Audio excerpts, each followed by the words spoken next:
magandang araw po. Yan, kukulayan natin yan. Ayan. Una po, kinulayan natin siya ng yellow. Ayan. Tapos na natin yung yellow niyan, lagyan natin siya ng puti. Ayan. Ayan, tignan nyo. Yung yellow na yan, oh.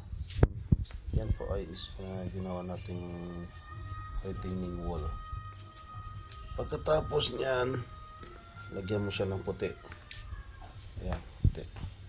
Yung kahoy naman ay kinulayan natin ng yellow. Dapat brown, pero yellow yung ginamit natin para lumiwanag. Ayan. Ayan, yan po. Pagkatapos, ito naman yung bato. Kinulayan natin siya. Ayan. Gumamit tayo ng green. May halong blue. May halo siyang brown. Ayan. Meron pang pula. Ginamit tayo. Ayan.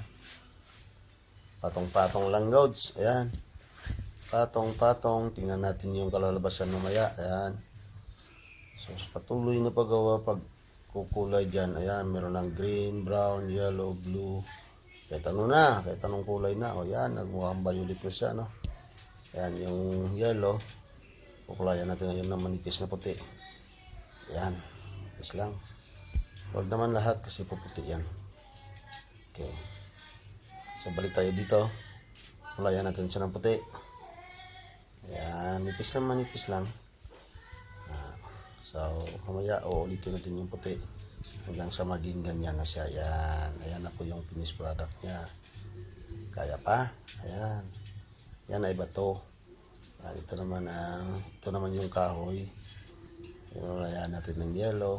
Tapos naging kahoy na siya. Ayan. Ayos. Tapos na siya. Ayan. Lagyan natin ng puti.